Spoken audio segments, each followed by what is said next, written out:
നമസ്കാരം. കേൾക്കാൻ ഇഷ്ടപ്പെടാത്ത, പറയാൻ ഇഷ്ടപ്പെടാത്ത സംഭവ വികാസങ്ങൾ ദിവസവും അരങ്ങേറുന്ന ഒരു നാടായി മാറിയിരിക്കുന്നു നമ്മുടെ കേരളം. 2 ദിവസങ്ങൾക്ക് മുൻപ് തിരുവനന്തപുരം ജില്ലയിലെ വെള്ളറടയിൽ ഒരു മകൻ അച്ഛനെ അതിക്രൂരമായി കൊലപ്പെടുത്തി. ആ കൊലപാതകത്തിനു പിന്നിലെ ഞെട്ടിപ്പിക്കുന്ന വിവരങ്ങൾ ഇപ്പോൾ പുറത്തു വരികയാണ്. സാത്താൻ സേവയും ബ്ലാക്ക് മാജിക്കുമൊക്കെ നമ്മൾ കഥകളിൽ വായിച്ചു കേട്ടിട്ടുണ്ട്. പക്ഷേ നമ്മളറിയാതെ നമുക്കിടയിൽ ജീവിക്കുന്ന ചിലരൊക്കെ ഈ പാത പിന്തുടരുന്നു എന്നുള്ളതിൻ്റെ തെളിവ് കൂടിയാണ് ഈ സംഭവം.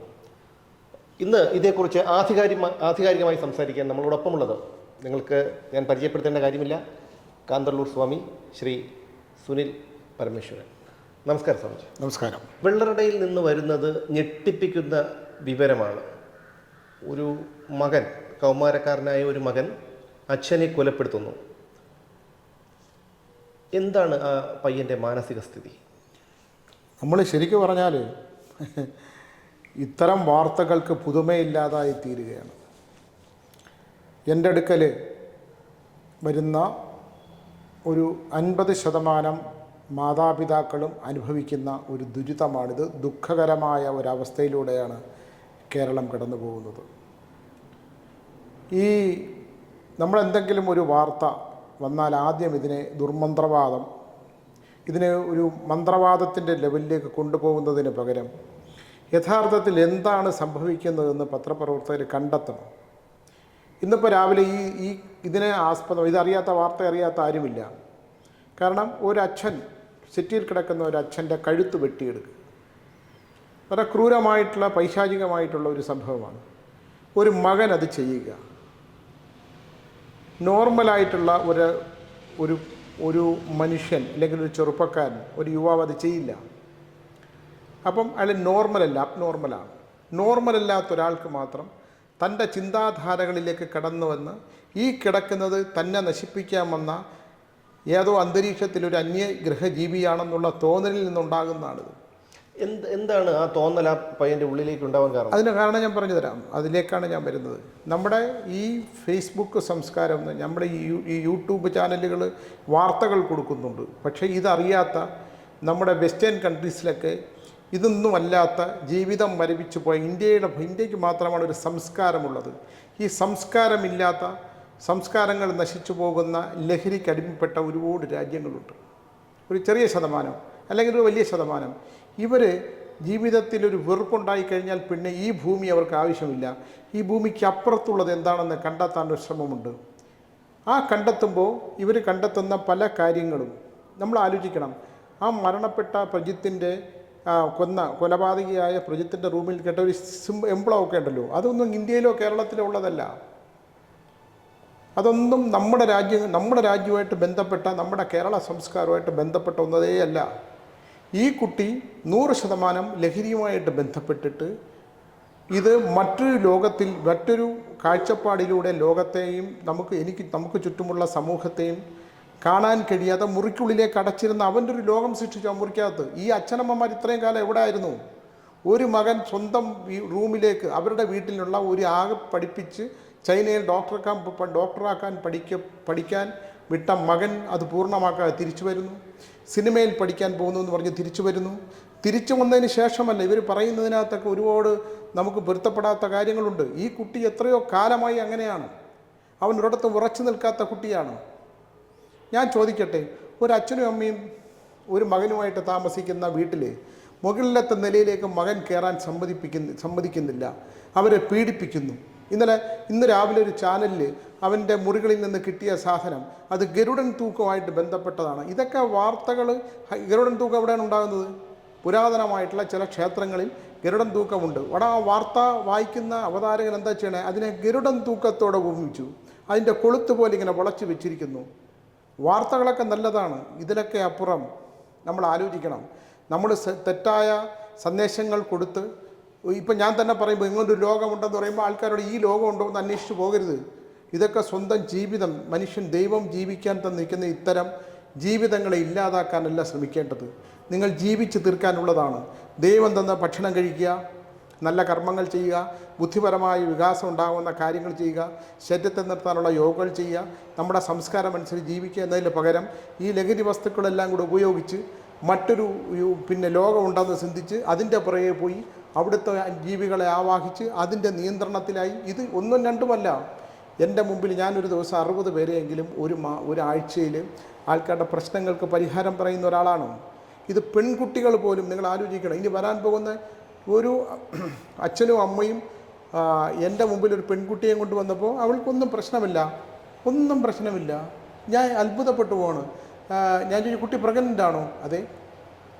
നിങ്ങളൊന്ന് ആലോചിക്കണം. അച്ഛനും വിവാഹം കഴിഞ്ഞ കുട്ടിയാണോ? അല്ല, വിവാഹം കഴിഞ്ഞല്ല, കോളേജ് കഴിക്കുന്ന കുട്ടി. ആ കുട്ടി പ്രഗ്നൻ്റ് ആണെന്ന് അച്ഛൻ്റെ അമ്മയും പറ്റും. അപ്പം ആ അമ്മ പൊട്ടിക്കരഞ്ഞുകൊണ്ട് മോളെ ആണ് എന്താ പ്രഗ്നൻ്റായ ഈ ഒരു ചെറുപ്പക്കാരുടെ പടർന്നു പിടിച്ചിരിക്കുന്ന ലഹരി വസ്തുവിൻ്റെ നിങ്ങൾ നോക്കിക്കോളൂ. ഈ കേസ് അവസാനം പോയി നിൽക്കുന്നത് അയാൾ 100%. ഞാൻ ചോദിക്കട്ടെ, ഈ മാതാപിതാക്കൾ എവിടെ ആയിരുന്നു? അവർ ഓമിൻ്റെ ശബ്ദം കേൾക്കും. ഇതൊക്കെ വഴിതിരിച്ച് വാർത്തകളെ വഴിതിരിച്ച് വിടാം.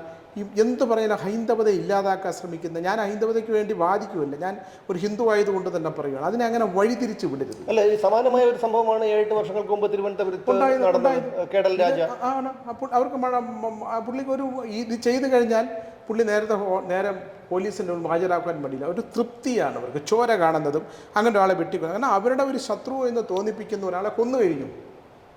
ഇനി ഈ ലോകത്തൊന്നും സംഭവിക്കില്ല. അവരെ ശത്രു നശിച്ചു, ഇനി ലോകം നന്നാവും, ഞാനും നന്നാവും എന്നുള്ള അവരുടെ ബോധത്തിലേക്ക് അടിയുറച്ച് വിശ്വസിച്ച് പോകുന്ന ചില വിശ്വാസ പ്രമാണങ്ങളിൽ നിന്ന് ഉണ്ടാകുന്ന അവസ്ഥയാണിത്.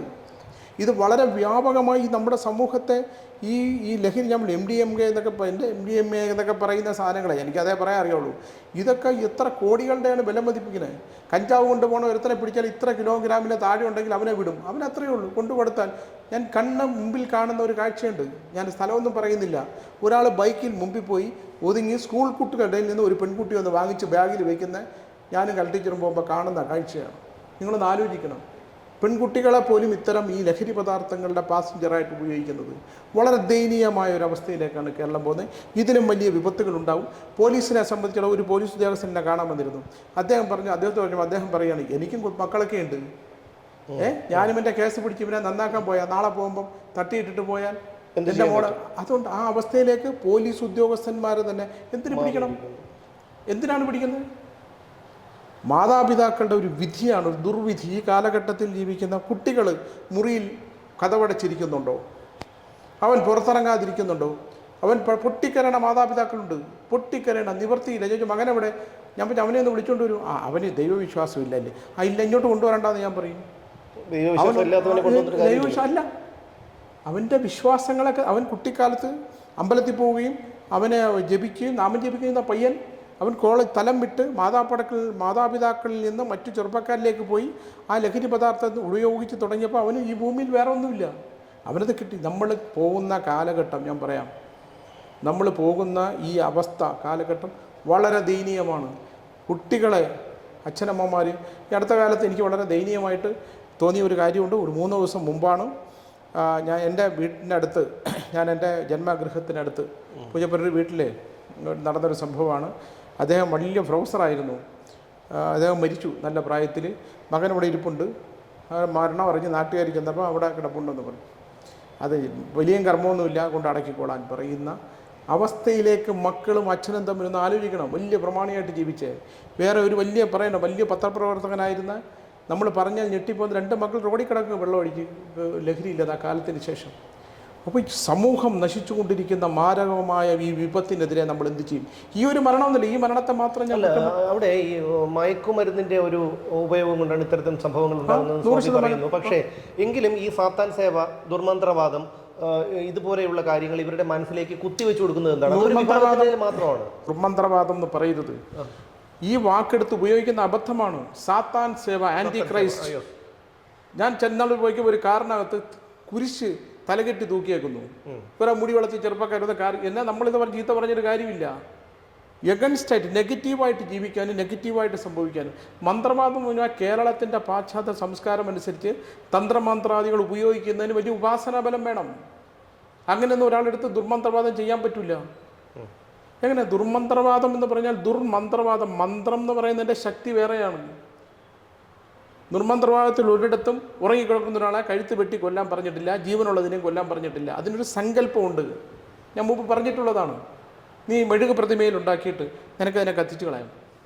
ഈ കാഞ്ഞിര പ്രതിമയിൽ ഉണ്ടാക്കിയിട്ട് അതിനെ ദഹിപ്പിച്ച് കളയാം. ഇതൊക്കെയാണ് ശത്രുനാശം. അതുപോലും ചെയ്യാൻ പാടില്ല. കാരണം അങ്ങനെയൊക്കെ ചെയ്താൽ തന്നെ അതിൻ്റെ 6-1 തിരിച്ചടിക്കും. 6-1 ആര് ചെയ്താലും ദുർമന്ത്രവാദവും മന്ത്രവാദമാണെങ്കിലും അതിൻ്റെ 6-1 തിരിച്ചടിക്കും. ഒരു മന്ത്രവാദിയും കേരളത്തിൽ മനസമാധാനമായിട്ട് മരിച്ചിട്ടുള്ളതായിട്ട് ഞാൻ കേട്ടിട്ടില്ല. അത് ഞാൻ കാണാത്തത് കൊണ്ടാണ് പറയുന്നത്. ഇപ്പം ഞാൻ തന്ത്രമന്ത്രാദികളെ നന്നായിട്ട് മനസ്സിലാക്കിയിട്ട ഒരാളാണ്. ഞാനത് ചെയ്യില്ല. ചെയ്യാത്തതിന് കാരണം എനിക്ക് സമാധാനമായിട്ട് മരിക്കണം എന്നുള്ളതുകൊണ്ട് ഞാൻ അത് ചെയ്യത്തില്ല. എൻ്റെ ആഗ്രഹമാണ് എനിക്ക് സമാധാനവും ശാന്തിയുമായിട്ട് മൃത്യുവിൽ ചെന്ന് ചേരണം എന്നാണ്. ഇതുണ്ടാക്കിയിട്ട് എന്ത് നേടാനാണ്? ഇവിടെ ഈ ഒരവസ്ഥ പെൺകുട്ടികൾ പരീക്ഷയിൽ പെട്ടെന്ന് ജയിക്കാൻ ഇതുപോലുള്ള സാധനങ്ങൾ ആവാഹിച്ച് വരുത്തുന്നുണ്ട്. മാനസിക നില തെറ്റിയെ ഒരു പെൺകുട്ടിയെ ഈ അടുത്ത കാലത്ത് തൊടുപുഴയാൻ കണ്ട് എവിടെ ഒരു കൊണ്ടിട്ടിട്ടുണ്ട്. മാനസിക നില തെറ്റിപ്പോയി. കാരണം പഠിക്കാനായിട്ട് മിടുക്കിയാകാനായിട്ട് അല്ലെങ്കിൽ കാമുകൻ വഞ്ചിച്ചപ്പോൾ അവനെ തീർക്കാനായിട്ട് ഇത് ചെയ്തത്. അച്ഛനമ്മ എൻ്റെ അടുത്ത് വന്ന് നമ്മൾ ഇങ്ങോട്ട് വരണ്ട, ഇതിന് പരിഹാരമില്ല. മകളെ പ്രേമിച്ച് ഒരുത്തൻ അവനെ വഞ്ചിച്ചപ്പോൾ എന്ത് ചെയ്തു? അവളിത് ആരാണ്ട് ഈ ഒരു സംഭവങ്ങൾ ചെയ്യാനായിട്ട് ആ കുട്ടി എന്തോ ചെയ്തു. പൊട്ടിപ്പോയി. ഇതൊക്കെ നമ്മുടെ ഞരമ്പുകളും തലച്ചോറുമൊക്കെ ഉണ്ടാക്കുന്ന 110 ഗ്രാമേ ഉള്ളൂ ഇതിങ്ങനെ വിങ്ങണത്. അടിച്ചുപോയി. ഇതൊന്നുമല്ല എൻ്റെ മനസ്സിൽ പറയുന്നത്. എൻ്റെ നേരിട്ടുള്ള അനുഭവങ്ങൾ വെച്ച് ഇത്തരം കാര്യങ്ങൾ കുട്ടികൾ കോളേജിൽ വിടുമ്പോൾ അവൻ പുക വലിക്കുന്നുണ്ടോ? പണ്ട് പുകയായിരുന്നു സിഗരറ്റ്. ഇപ്പോൾ പുകയ്ക്കാതെ വേറെ കാര്യങ്ങളുണ്ട്. പല്ലിൻ്റെ ഇടയിൽ ചുണ്ടിൻ്റെ ഇടയിൽ സ്റ്റാമ്പ് ഒക്കെ സ്കൂൾ കുട്ടികളുടെ ഇടയിൽ പെൺകുട്ടികളുടെ ഇടയിൽ വ്യാപകമായിട്ടുണ്ട്. അപ്പോൾ ഇതിന് നമ്മൾ ചെയ്യേണ്ടത് പോലീസൊന്നും പറ്റില്ല. എങ്ങനെ മാതാപിതാക്കളുടെ വിധിയാണെന്നാണ് ഞാൻ പറയുന്നത്. മക്കളില്ല ഞാൻ എൻ്റെ അടുത്ത് ചിലർ പറയും, സ്വാമി മക്കളില്ല, നിങ്ങൾ ഭാഗ്യവാന്മാരാണെന്ന് ഞാൻ പറയും. അങ്ങനെ പറയേണ്ടി വരുന്നു. കുട്ടികൾ വഴിതെറ്റിപ്പോയി നിൽക്കുന്ന മദ്യത്തിലൊന്നുമല്ല, അതിഭീകരമായ മഹാദുരന്തത്തിലേക്കാണ്. നമ്മൾ കിടന്നുറങ്ങുമ്പോൾ തലയുണ്ടോ എന്ന് പരിശോധിക്കുക. രാവിലെ ആരാണ് ഇത് വെട്ടിയെടുക്കണമെന്ന് അറിഞ്ഞുകൂടാത്തൊരവസ്ഥയിലേക്ക് നമ്മൾ പോകുന്നു. ഞാൻ മന്ത്രവാദ നോവൽ എഴുതുന്ന ആളാണ്. മന്ത്രവാദ നോവൽ. ആ നോവലുകളിലൊന്നും ഒരിടത്തും ഇതൊന്നും പറഞ്ഞിട്ടില്ല. ഇത് ബലികർമ്മങ്ങൾ ചെയ്യുക, ഇതൊക്കെ തെറ്റായ മനുഷ്യൻ ഇതിനെക്കുറിച്ചുള്ള യാതൊരു പരിചയമില്ലാതെ എന്തെങ്കിലുമൊക്കെ ആരെങ്കിലും പറയുന്നത് കേട്ട് ഈ അങ്ങും ഇങ്ങുമൊക്കെ ജനിക്കുന്ന മന്ത്രവാദത്തിൻ്റെ പേരിൽ ഫോട്ടോ ഇട്ട് താടിയും വളർത്തി നടക്കുന്നവർ ചെയ്യുന്ന ഈ അബദ്ധങ്ങളിൽ ചെന്ന് പെട്ടാൽ ജീവിതം വഴിമുട്ടി. പിന്നെ വേറെ രണ്ടാമതൊരു കാര്യം കൂടെ ഞാൻ പറയാം. ഈ അച്ഛൻ്റെ തല വെട്ടിയല്ലോ, അമ്മയുടെ തല വെട്ടാത്ത ഭാഗ്യം. അവന് യാതൊരു പശ്ചാത്താപം ഇക്കാര്യത്തിൽ കാണില്ല. അവനെ സംബന്ധിച്ചിടത്തോളം അവന് കിട്ടിയ മെസ്സേജാണ്, ഒന്നുകളെ നിൻ്റെ ശത്രുവാണ് ഈ കിടക്കുന്നത്. അവൻ വെട്ടി, അവൻ്റെ ശത്രുവില്ല, ഇനി അവന് ജന്മത്തിൽ ശത്രുവില്ല, അവൻ്റെ ജീവിതം പോയി. അവൻ പോലീസ് നേരെ ഹാജരായി, പോലീസിൽ കിടക്കണം. അല്ല, ഇത് വർഷങ്ങൾക്ക് മുൻപ്, എനിക്ക് തോന്നുന്നു ഒരു 15-17 വർഷങ്ങൾക്ക് മുൻപ് തന്നെ കൊച്ചി കേന്ദ്രമാക്കി സാത്താൻ സേവ ചെയ്യുന്ന സംഘം പ്രവർത്തിക്കുന്നതായിട്ട് പോലീസ് ഞാൻ പറഞ്ഞു. അത് തടയിടാൻ കഴിഞ്ഞിട്ടില്ല. അല്ല, അങ്ങനെ പറയും. ഞാൻ ചോദിക്കുന്നു, ഇവിടെ പോലീസ് ഉദ്യോഗസ്ഥർ അവർ മനുഷ്യരല്ലേ? അവർക്ക് കുടുംബമില്ലേ? എന്നിടത്തൊരു ഉദ്യോഗസ്ഥൻ വന്നപ്പോൾ പറഞ്ഞു എൻ്റെ മക്കൾ രാവിലെ സ്കൂളിൽ പോകേണ്ടതാണ്, ഞാൻ പോകുന്നതാണ്, രാത്രി ഡ്യൂട്ടിയും കഴിഞ്ഞ് ഒറ്റയ്ക്കൊക്കെ വരുന്നതാണ്, എന്തും ചെയ്യാൻ മടിയില്ല. ഇവർക്ക് 2 ലഹരിയും വഹിച്ചുകൊണ്ട് വെട്ടി കഷ്ണമാക്കിയിട്ട് അവർ ജാമ്യത്തിൽ ഇറങ്ങിപ്പോവും. എനിക്കെൻ്റെ കുടുംബം പോവും. ഉപദേശിക്കും, ഇത് അബദ്ധമാണ്, ചെയ്യാൻ തെറ്റാണ്. കോടതി കൊടുത്താൽ ഞാൻ ചോദിക്കട്ടെ, റിട്ടയറായതിനു ശേഷം ജീവൻ നഷ്ടപ്പെട്ട എത്ര ഉദ്യോഗസ്ഥർ നിങ്ങൾ കണക്കെടുത്ത് നോക്കുന്നുണ്ടോ? എത്ര ഉദ്യോഗസ്ഥരാണ് സത്യസന്ധന്മാരെ ഉദ്യോഗസ്ഥർ? നാട് നന്നാക്കാറില്ല. അവർ നിയമപരമായിട്ടുള്ള കാര്യങ്ങൾക്ക് അത് പോലീസുകാർക്ക് ഇടപെടാൻ പേടിയാണ്.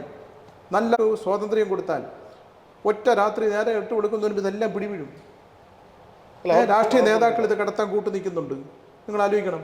പോലീസ് ഉദ്യോഗസ്ഥന്മാരുണ്ട് ഒരു ചെറിയ ശതമാനം ആൾക്കാർ, പണത്തിന് വേണ്ടി എന്തും ചെയ്യുന്നവരുണ്ട്. ഈ സമൂഹം ഉള്ളിടത്തോളം കാലം ഇത്തരത്തിലുള്ള ഒരുപാട് പ്രവൃത്തികൾ നമ്മൾ രാവിലെ ദൈവത്തിനെ പ്രാർത്ഥിക്കേണ്ട, അമ്പലത്തിൽ പോകുന്നുണ്ട്, എൻ്റെ മക്കൾക്ക് നല്ല ചിന്ത കൊടുക്കണേ, കൂട്ടുകെട്ടിൽ പോയി പെടാതിരിക്കണേ.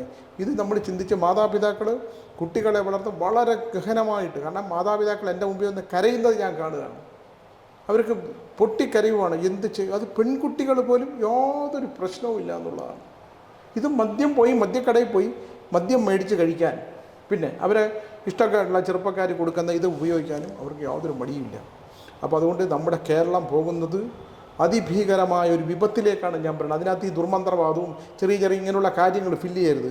അത് പറയുമ്പോൾ എന്താണ്, നമ്മുടെ ഒരു ഹൈന്ദവ സമൂഹത്തിനെ, അതോടാണ് ഹിന്ദുക്കളാണല്ലോ ഈ തന്ത്രമന്ത്രാദികളിൽ മുമ്പിൽ നിൽക്കുന്നത്. അവരെ വിളിച്ചാൽ ഓമിൻ്റെ ശബ്ദം, അത് എന്ത് പറയുന്നതിനകത്ത് എന്ത് സാധ്യതയാണ്, എന്തൊരു മര്യാദയാണ് ആ പറയുന്നത്. ഓമിൻ്റെ ശബ്ദം കേൾക്കാറുണ്ട്. ഇവർ അന്യമതത്തിൽപ്പെട്ട ഒരാളാണ്. അവരെന്തുകൊണ്ടാണ് പള്ളിയിലെ അച്ഛനെ പോയി കണ്ടിട്ട് എൻ്റെ മകൻ കഴിഞ്ഞ 5-6 മാസമായിട്ട് മുറിക്കകത്ത് അടച്ചിരിക്കുകയാണ്, ആ മുടി മുട്ടയടിച്ച് മുടി വെളുത്ത് അവർക്ക് അറിഞ്ഞുകൂടി? അതെ, അവർ സമൂഹത്തിൽ ആൾക്കാരെ അറിയിക്കണം. ഒന്നും വേണ്ട, പോലീസിൽ അറിയിക്കണം. എൻ്റെ മകൻ മുറി അടച്ചിരിക്കുകയാണ്, അവൻ ഇങ്ങനെയൊക്കെ ചെയ്യണം, ഞങ്ങളെ ഭീഷണിപ്പെടുത്തി ഇങ്ങനെ പോലീസിനെ അറിയിച്ചിരുന്നു. പോലീസ് ഒരു തവണ ഒന്ന് ഈ താക്കീത് ചെയ്തെന്ന് അറിയുന്നത്. അത് പോലീസിൻ്റെ അത് എന്തുകൊണ്ടാണത്? പോലീസുകാർ അതിനകത്ത് ഒരു കുടുംബത്തിൻ്റെ കാര്യമാണ്. ഒരു അച്ഛനമ്മമാരും പറഞ്ഞാണ് എൻ്റെ മകനെ ഒന്നും ചെയ്യരുത് എന്ന് നിങ്ങൾ താക്കീത് എന്ന് പറഞ്ഞാണ്. പോലീസിന് നമ്മുടെ സ്വാതന്ത്ര്യം കൊടുത്തുകൊണ്ട് ഇത്തരം കുറ്റകൃത്യങ്ങളിലേക്ക് അവർക്ക് മനസ്സിലാവാത്തതാണോ? അവർക്ക് മനസ്സിലാകാത്തതല്ല, അവർക്ക് മനസ്സിലാകുന്നുണ്ട്. അവർക്ക് സ്വാതന്ത്ര്യം കൊടുത്തുകൊണ്ട് ഞാൻ ചോദിക്കട്ടെ, ഒരുത്തൻ അച്ഛനമ്മയും കൊടുത്ത് കുറേ ചില ആയുധങ്ങളും ഒക്കെ ഉണ്ടെന്നാണ് ഞാനിപ്പോൾ വാർത്തയിൽ കേട്ടത്. ഇത് ഭീകരമായ കേരളത്തിലേക്ക് എനിക്ക് മാതാപിതാക്കളോട് പറയാനുള്ളത്, പെൺകുട്ടികളാണെങ്കിലും ആൺകുട്ടികളെ സന്ധ്യയ്ക്ക് മുമ്പ് വീട്ടിലെത്തുന്ന കുട്ടികളെ സൃഷ്ടിച്ചു പോയി കുട്ടികളെ അത്തരത്തിൽ വീട്ടിലേക്ക് സന്ധ്യയ്ക്ക് മുമ്പ് എത്താനും അവരുടെ വിദ്യാഭ്യാസപരമായ കാര്യങ്ങൾ ശ്രദ്ധയുണ്ടാകാനുള്ള പ്രാർത്ഥന നിങ്ങൾ ചെയ്യൂ. നിങ്ങൾ എഞ്ചിനീയറും ഡോക്ടറും ഒക്കെ ആകാൻ പോയാൽ ഒക്കെ വിധി കൊണ്ട് അങ്ങനെയൊക്കെ ഉണ്ടായിക്കോട്ടെ. ഇത് ഞാൻ പറയുന്നത് തന്ത്രമാന്ത്രികമായിട്ട് ബന്ധപ്പെട്ട ആളെന്നുള്ള നിലയിലല്ല. ഞാൻ നല്ല പ്രിഡിക്ഷൻ, നന്നായിട്ട് ആൾക്കാരുടെ പ്രശ്നങ്ങൾക്ക് പരിഹാരം പറയുന്ന ആളാണ്. പൂജ പരിഹാരങ്ങളും തന്ത്രമന്ത്രാദികളില്ല ഇതിലൊന്നും. ഒന്ന്, കലിയുഗത്തിൽ പൂജകൾക്ക് പ്രസക്തിയില്ല. പൂജാതി കർമ്മങ്ങൾ പൂജയിലേക്കുള്ള യാത്ര മാത്രമാണ്. അതുകൊണ്ട് മക്കളെ നല്ല ഗതിയിലെത്തിക്കാൻ പല അച്ഛനമ്മമാരും മക്കളെ വിദേശത്തിരുന്നുകൊണ്ട് വിദേശത്തേക്ക് പറഞ്ഞു വിട്ടു. ഇവിടെ ആരുമില്ല, ഒരു ഗ്ലാസ് വെള്ളം എടുത്ത് കൊടുക്കാൻ ആളില്ല. മകളെ എഞ്ചിനീയറിംഗ് ഡോക്ടർ ആക്കുന്നതിന് മുമ്പ് നല്ല ശുദ്ധിയായിട്ടുള്ളൊരു അവസ്ഥ ഉണ്ടാക്കിയെടുക്കാനും ഇത്തരം കർമ്മങ്ങളിലേക്ക് അവൻ എങ്ങോട്ടാണെന്ന് പോകുന്നതെന്ന് അവനെ നിയന്ത്രിക്കാൻ പറ്റില്ല. മക്കളെ പെൺകുട്ടികളായാലും ആൺകുട്ടികളായാലും നിയന്ത്രിക്കാൻ പറ്റില്ല. നിങ്ങളൊന്ന് പ്രാർത്ഥിക്കുക, ഭഗവാനെ എൻ്റെ കുട്ടിയെ നല്ല ചിന്ത കൊടുത്ത് നേർവഴിയിലൂടെ നടത്തണേ എന്ന് മാത്രമേ എനിക്കതിനകത്ത് പറയാനുള്ളൂ. എന്തായാലും ഇത് കേരളത്തിലെ ആദ്യത്തെ സംഭവമല്ല. 7 വർഷങ്ങൾക്ക് മുൻപ് കേടൽ രാജ എന്നൊരു മകൻ അച്ഛനെയും അമ്മയെയും സഹോദരിയെയും ബന്ധുവും അടക്കമുള്ള സ്ത്രീയെ വെട്ടിനുറുക്കി കത്തിച്ചു കളഞ്ഞു. അയാളിപ്പോഴും വിചാരണ നേരിട്ടുകൊണ്ട് ജയിലിലാണ്. അതിനുശേഷം 6-7 മാസങ്ങൾക്ക് മുൻപ് തിരുവനന്തപുരത്തെ വളരെ പ്രശസ്തനായ ഒരു ഫോട്ടോഗ്രാഫറുടെ മകളും മരുമകനും അവരുടെ കൂട്ടുകാരിയും അരുണാചൽ പ്രദേശിൽ ഇത്തരത്തിലുള്ള ഒരു സംഭവവുമായി ചെന്ന് ആത്മഹത്യ ചെയ്ത സംഭവം ഉണ്ടായി. ഇപ്പോഴിതാ വെള്ളറടയിലും. ഇത് മനസ്സിലാകുന്നത് നമ്മുടെ നിയമ സംവിധാനം ഇതൊന്നും തടയിടാൻ പര്യാപ്തമല്ല എന്നുള്ളത് ആണ്. അത് മാത്രമല്ല, ഈ സ്വാമി പറഞ്ഞതുപോലെ വളരെ വാല്യുബിൾ ആയിട്ടുള്ള ഒരു കാര്യം നമ്മുടെ അങ്ങനെയല്ല, എനിക്ക് എൻ്റെ തോന്നലാണ്. നമ്മുടെ നിയമ സംവിധാനം കേരളത്തിലെ ഇന്ത്യയിൽ ലോകത്തിലെ ഏറ്റവും നല്ല മിടുക്കന്മാരായ പോലീസ് ഉദ്യോഗസ്ഥന്മാർക്കും നീതിയും നിയമവും നടപ്പിലാക്കാൻ കഴിവുള്ളവരാണ്. പക്ഷേ ഇന്നത്തെ വ്യവസ്ഥിതി അവർക്ക് അതിലേക്ക് കടക്കാൻ പറ്റില്ല. അതിനേക്കാൾ ശക്തരാണ്. അവരുടെ നിയമം സംവിധാനം സത്യസന്ധമായ നിയമപ്രവർത്തനത്തിലൂടെ അതിനെ ഇല്ലാതാക്കാൻ പറ്റില്ല. കാരണം അപ്പുറത്ത് നിൽക്കുന്ന ആള് മാഫിയ ശക്തമാണ്. അല്ല, ആ മാഫിയയുടെ ഭാഗമാണ് ഇവിടുത്തെ പൊളിറ്റീഷ്യന്മാരും എത്രയോ പേരുണ്ട്. അപ്പോൾ പണം ഉണ്ടാക്കാൻ വേണ്ടി ചെയ്യുമ്പോൾ ഒരു കുലം നശിച്ചു പോകുന്നതല്ല, ഒരു വംശം മുഴുവൻ നശിച്ചു പോകുന്ന തരത്തിൽ. വംശം നശിക്കുമ്പോൾ എന്താണ്? രാജ്യം നശിക്കും, സംസ്കാരം നശിക്കും, ഒക്കെ സന്താനങ്ങൾ കുട്ടികൾ നശിക്കുമ്പോഴാണ് ഭാരതം ഒരു രാജ്യം നശിക്കുന്നത്. രാജ്യം നശിക്കുമ്പോഴാണ് സംസ്കാരം നശിക്കുമ്പോൾ ലോകം നശിക്കും. അപ്പോൾ ഇതിനൊക്കെ നാശത്തിന് കാരണമാകുന്ന ഈ ലഹരി എന്ന് പറയുന്ന വിപത്തുണ്ടാകുന്നത് നമ്മൾ തിരിച്ചറിഞ്ഞുകൊണ്ട് ഇതിൽ നിന്ന് മുക്തമാക്കാനായിട്ടുള്ള ഭാഗം എന്താണെന്ന് രാഷ്ട്രീയക്കാരും നിയമ സംവിധാനങ്ങൾ ഒരുമിച്ച് നിന്നാൽ മാത്രമേ ഇതിനൊരു പ്രയോജനം ഉണ്ടാവുള്ളൂ. അത് എത്രത്തോളം പ്രാവർത്തികമാക്കാൻ കഴിയുമെന്ന് എനിക്കറിഞ്ഞൂടാ. ഈശ്വരനോട് പ്രാർത്ഥിക്കാനേ കഴിയൂ. ഈശ്വരനുണ്ടെങ്കിൽ, ഈശ്വരന് ശക്തി ഉണ്ടെങ്കിൽ ഈശ്വരൻ അത് കേൾക്കട്ടെ എന്ന് പറഞ്ഞുകൊണ്ട് നിർത്തുന്നു. നമസ്കാരം. ഓരോ ജീവിതവും ഓരോ കഥകളാണ്, വേറിട്ട കഥകളുടെ ഒരു കൂട്ടായ്മ.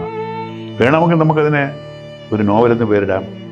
അതുപോലൊരു നോവലല്ലേ നിങ്ങളുടെ ജീവിതവും? എന്താ, ശരിയല്ലേ? നിങ്ങളുടെ അനുഭവങ്ങൾ, കഥകൾ എന്തുമായിക്കൊള്ളട്ടെ, അത് കേൾക്കാൻ DNA ന്യൂസിലൂടെ ഞാൻ എത്തുന്നു. കഥ പോലൊരു ജീവിതം, അതിനായി ഞാൻ നിങ്ങൾക്ക് വേണ്ടി കാത്തിരിക്കുന്നു. നമുക്ക് ഒന്നിച്ച് കാണാം, കുറേ കാര്യങ്ങൾ സംസാരിക്കാം, വേദനകൾ പങ്കിടാം. നിങ്ങളുടെ വിഷയങ്ങൾ, അനുഭവങ്ങൾ അത് ഞങ്ങളെ അറിയിക്കേണ്ട വിലാസം താഴെ കൊടുക്കുന്നു.